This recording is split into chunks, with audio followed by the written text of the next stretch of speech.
নমস্কার বন্ধুরা, আমি ছন্দা। কেমন আছো সকলে? আশা করছি সকলে খুব ভালো আছো। আমিও মোটামুটি ভালোই আছি। আমার আরও একটি নতুন ব্লগে তোমাদেরকে অনেক অনেক স্বাগত জানাচ্ছি। আজকে তোমাদের সাথে দোল পূর্ণিমার ব্লগটা শেয়ার করব। আশা করছি আজকের ব্লগ একটু হলেও তোমাদের ভালো লাগবে। আর ভালো লাগলে লাইক কমেন্ট করো, চ্যানেলটা সাবস্ক্রাইব করে আমার পাশে থেকো। তো আমরা খুবই সাধারণভাবে দোল পূর্ণিমার উৎসব, সেটা ঘরের মধ্যেই আমাদের পরিবারের মধ্যেই পালন করলাম সামান্য একটু আবিরের মাধ্যমে। প্রথমেই আমরা আমাদের মদনমোহনকে সিংহাসন থেকে নামিয়ে প্রথমে আমার শাশুড়ি মা আবির দিলেন, তারপর আমরা সকলে মিলে মদনমোহনকে আবির দিয়ে তারপরে বাড়িতে বড়দের পায়ে আবির দিয়ে প্রণাম করলাম। বড়দের বলতে বড় হিসাবে আমার শাশুড়ি মাই আছেন আর আমার স্বামী, আর বাবুরাও দিল ঠাকুমাকে, আমাকে, আমার বড়মশাইকে, মানে বাবা মাকে দিয়ে আশীর্বাদ নিলাম। এইভাবেই আমাদের আজকে দোল পূর্ণিমার দিনটা শুরু হলো। বেশ ভালোই লাগলো। আর ইচ্ছা আছে বা তোমাদের সাথে শেয়ার করব, দেখতেই পাবে। আমরা একটু গোবিন্দের জন্য, মদনমোহনের জন্য একটু ভোগ রান্না করব। ভোগ বলতে আজকে শুকনো ভোগ দেব, লুচি করব, একটু ভাজাভুজি করব, যেটা প্রতি বছরই করি। আজ খুবই পবিত্র একটা দিন, আজ গৌরাঙ্গের জন্মদিন। তো সেই উপলক্ষে আমরা সকলেই আজকে যেটা ভগবানের জন্য নিবেদন করব সেটাই আজকে আর কি প্রসাদ হিসাবে পাবো, সেটাই সারাদিন সেবা করব, আর ভাত খাবো না। তো যাই হোক, এইভাবে সুন্দরভাবে দিনটা আমাদের শুরু হলো। আর ইচ্ছা আছে এবছর আর কোথাও যাব না, বাড়ির বাইরে বেরোই। আর এমনি কোথাও যাব না কারোর বাড়িতে বা কোথাও উৎসব পালন করতে। ইচ্ছা আছে একটু মন্দিরে যাওয়ার। তো দেখা যাক কী হয়, সময় সেইভাবে হলে বা ভালো লাগলে যাব। তো বন্ধুরা, সকলেই জানো আমাদের এই দোল উৎসবটা, দোল পূর্ণিমার দিনটা কতটা শুভ। আমরা প্রতিটা বাঙালি সনাতন ধর্মী এই দিনটাকে খুব নিষ্ঠাভাবে পালন করি। কিন্তু এবছরে একটা ভুয়ো খবর উঠল যে স্বয়ং প্রেমানন্দ মহারাজজি নাকি বলেছেন এবছর হোলি খেলা আর কি যাবে না, অশুভ আর কি, যেহেতু চন্দ্রগ্রহণ আছে। আসলে তেমনটা কিছুই নয়। চন্দ্রগ্রহণের আগে যারা অনেকেই আজকে উপোস রাখেন, তারপরে বাড়িতে সত্যনারায়ণ পুজো দেন পূর্ণিমার জন্য, যেহেতু এই দিনটা আজকে খুবই ভালো পূর্ণিমা তিথি। তো সেই হিসাবে আজকে অনেকেই পুজো অর্চনা করেন, কিন্তু সময়ের আগে করে নিলেই হবে। গ্রহণের আগেই খাওয়া দাওয়া মিটিয়ে নিতে হবে, বা যে কোনো শুভ কাজ মিটিয়ে নিলেই হবে, এরকম ব্যাপার। তো সেরকম কিছুই নয়, সকলেই খবরে শুনলাম বা দেখলাম রং খেলছে, যে যার মতো করে হোলি পালন করছে। আর বছরে এই একটা দিন আসে। আর যেহেতু ভগবানের এই সৃষ্টি, ভগবান নিজেই আমাদের রাধা কৃষ্ণের স্বয়ং লীলা একটা এই দোল উৎসব, সেখানে এইটা কোনো দিনই অশুভ হতে পারে না, আর কেউ এটা মানবেও না। শুভ বা অশুভ সেটা মানুষের কাছে, কিন্তু ভগবানের কাছে এটা শুভ বা অশুভ হতে পারে না। আর যারা ভগবানকে বিশ্বাস করে তারা অবশ্যই দোল পূর্ণিমার দিনটা আনন্দ করে কাটাবে, দোল খেলে কাটাবে। আর দোল পূর্ণিমার যে এই দিনটা হোলি কেন খেলা হয়, আমরা হয়তো অনেকে জানি, অনেকে জানি না। পৌরাণিক একটা গল্প আছে বা কাহিনী আছে, যে দেবতাদের আশীর্বাদ পেয়ে রাক্ষস রাজা হিরণ্যকশিপু, ওনার পুত্র ছিলেন প্রহ্লাদ। প্রহ্লাদ ছিলেন একেবারে বিষ্ণু ভক্ত, কৃষ্ণ ভক্ত। তো আর সেই কারণেই সবসময় পিতা হিরণ্যকশিপু চেষ্টা করছিলেন যে তার পুত্রকে হত্যা করার। কোনো কিছুতেই যখন তিনি তার পুত্রকে হত্যা করতে পারছিলেন না, তখন তিনি সাহায্য চেয়েছিলেন তার বোনের কাছে, হোলিকার কাছে। হোলিকার স্বয়ং বিষ্ণুর আশীর্বাদ ছিল যে হোলিকা কোনো দিন আগুনে জ্বলবে না। তাই হোলিকা প্রহ্লাদকে নিয়ে আগুনের উপর বসে পড়ে, ভাবে প্রহ্লাদ জ্বলে যাবে আগুনে। কিন্তু যে স্বয়ং ভগবানের ভক্ত, বিষ্ণুর ভক্ত, সে কী করে তার ভক্তকে প্রাণে মারতে পারে? প্রহ্লাদ উদ্ধার হয়ে যায় ভগবানের আশীর্বাদে, আর হোলিকা জ্বলে যায়। আর তখন থেকেই হোলিকা থেকেই হোলির উৎপত্তি হয়, হোলিকার নাম হয়, মানে হোলিকার নাম অনুসারে হোলি শুরু হয়, হোলি নাম হয়। এটা ছিল একটা অশুভ শক্তির উপর শুভ শক্তির প্রভাব। এইভাবেই এই দিনটি পালন করা হয়, যাতে অশুভ শক্তিকে দূর করে শুভ শক্তিকে আনা যায়। তাই হোলিকা দহন করা হয়, হোলি খেলা হয়। আবার আরও একটা গল্প আছে, যখন কৃষ্ণ মা যশোদাকে জিজ্ঞাসা করেছিলেন যে রাধা এত ফর্সা আর আমি এত কালো কেন, তখন মা যশোদা কৃষ্ণকে সান্ত্বনা দেওয়ার জন্য বলেছিলেন, তুমি যা ইচ্ছা তাই রং দিয়ে রাধাকে সাজিয়ে দাও, যা ইচ্ছা রং মাখিয়ে তোমার মতো রং করে নাও। তখন কৃষ্ণ রাধাকে রং মাখায়। সেই থেকে কিন্তু এই হোলি উৎসবের বা রং কি বলবো, দোল পূর্ণিমার শুরু হয় আর কি। তো এইসব পৌরাণিক অনেক কাহিনী আছে, এর কতটা সত্য কতটা অসত্য আমি জানি না, তবে এটুকু জানি রাধাকৃষ্ণের মিলিত লীলা হচ্ছে দোল উৎসব, আর এটি খুবই শুভ একটা উৎসব, যেটা সনাতন ধর্মের মধ্যে খুবই শ্রেষ্ঠ। তো যাই হোক বন্ধুরা, অনেক গল্প হলো, এবার ঠাকুরের জন্য একটু ভোগ রান্না করছি। আচ্ছা বন্ধুরা, যখন আমরা ঠাকুরের ভোগ রান্না করি তখন কিন্তু মুখে কাপড় বেঁধে বা মুখে ঢেকে রান্না করাটা উচিত। আমি কিন্তু এটা কোনো দিনই করিনি, তো জানি না এটা আমার অপরাধ হয় কি না। তো তবে চেষ্টা করি কথা বেশি না বলার, মুখ বুঝেই রান্নাটা করার। তো বিশেষ তো কিছু করব না, আজকে আলু ভাজা আর বেগুন ভাজা আর লুচি করব। একটু সর্ষের তেলের মধ্যেই করছি, লুচিটাও সর্ষের তেলের মধ্যেই হচ্ছে, আটা দিয়ে, কারণ ময়দাটা আমাদের বাড়িতে ব্যবহার করি না, আর সাদা তেলটা বাড়িতে ছিল না, আর দোকানও বন্ধ ছিল। তো যাই হোক, ভালোই, কিন্তু ভগবানের কৃপায় সবটাই যেভাবে যা নিবেদন করবে ভক্তি ভরে, ভগবান কিন্তু সেটা গ্রহণ করে। সে ভগবানকে আমরা সবসময় ভাবি ভগবানকে অনেক কিছু নিবেদন করতে পারলে, পঞ্চব্যঞ্জন বলো, 56 ব্যঞ্জন বলো, নিবেদন করে তার কাছে সাজালেই সে বিশাল খুশি হয়, এমন কোনো ব্যাপার নয়।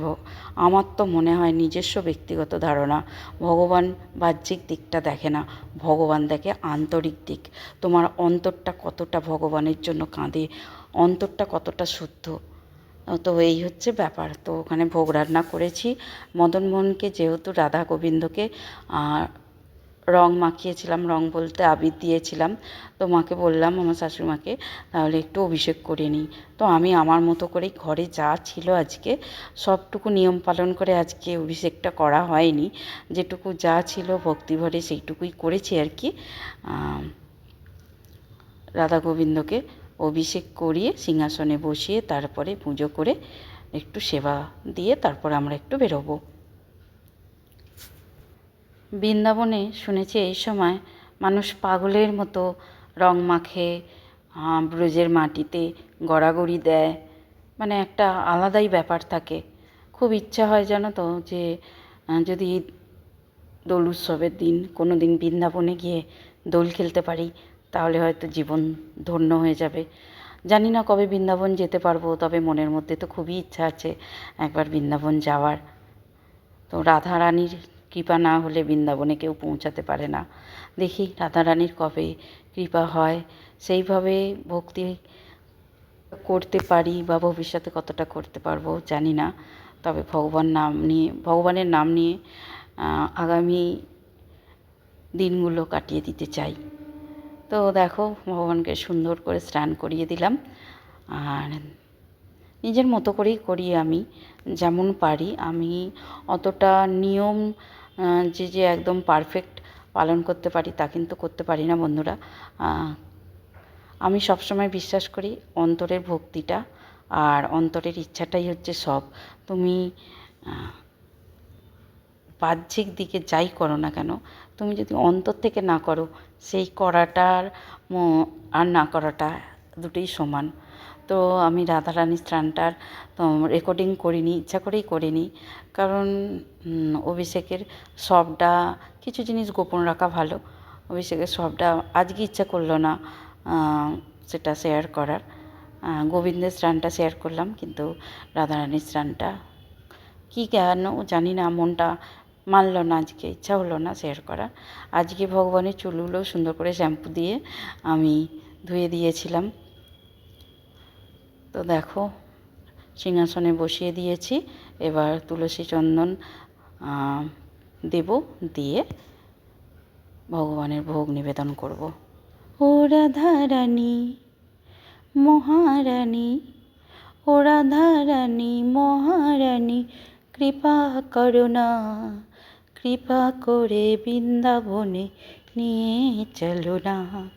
ও রাধে, ও রাধে, ও রাধে, ও রাধে। সত্যি বলছি বন্ধুরা, জানি না রাধারানীর কবে কৃপা হবে, বৃন্দাবনে যেতে পারবো। আমার তো মন থেকে খুব ইচ্ছা বৃন্দাবনে যাই।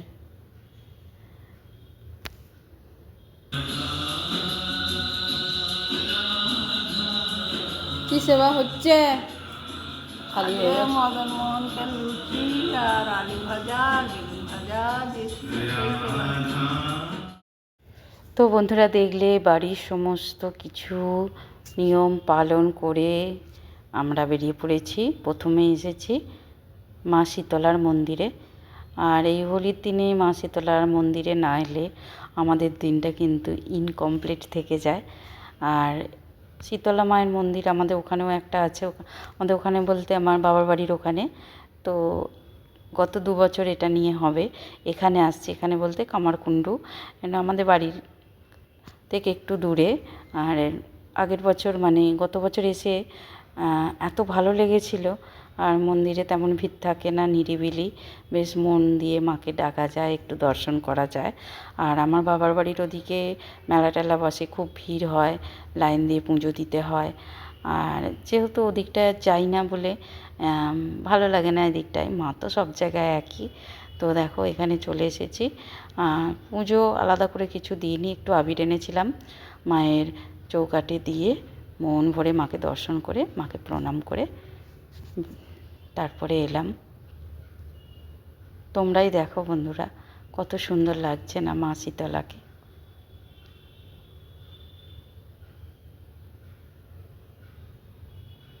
আজকের দিনে আমার বাপের বাড়ির ওদিকে সকলেই নিরামিষ খাবার খায় আর মা শীতলার পুজো দেয়। এটা দোল পূর্ণিমার দিনে সকলেই মা শীতলার পুজো দেয়। জানি না এই নিয়মটা কেন, তবে আবার অনেকে এই দিন ঠান্ডা উপোস করে, মানে ঠান্ডা ভাত খায়। মা শীতলার কিন্তু বাসি খাবার বা ঠান্ডা ভাত খুব পছন্দ। আর এরও একটা কারণ আছে, একটা গল্প আছে। তো যাই হোক, সেই গল্পটা পরে তোমাদেরকে শোনাবো। ওখান থেকে চলে এলাম আমাদের সিঙ্গুরের সব থেকে বিখ্যাত জাগ্রত মা, মা ডাকাতকালীর কাছে। এই ডাকাতকালী মায়েরও অনেক কাহিনী আছে। তো কম বেশি হয়তো তোমরা গুগল সার্চ করো বা ইউটিউব সার্চ করলেই দেখতে পাবে, জানতেও পারবে, কারণ মা খুবই জাগ্রত। আর আমাদের বাড়ির কাছেই, তবে অনেক দিন হয়ে গেছে মায়ের দর্শন করা হয় না। আজকে একেবারে মা শীতলার দর্শন করেই চলে এসেছি মায়ের কাছে। একটু এখানেও কোনো পুজো আমি আনিনি, শুধু মাকে দর্শন করে, মাকে মন ভরে প্রণাম করে মায়ের কাছে একটু বসে তারপরেই বেরোলাম। সত্যি কথা বলতে না, মন্দিরে এলে একটা আলাদাই শান্তি লাগে। ঘরে তো পুজো করি, ঘরের পুজোটা ঘরের মতো হয়, কিন্তু বাইরে মন্দিরে সত্যি কথা বলতে একটা আলাদাই ভালো লাগা থাকে।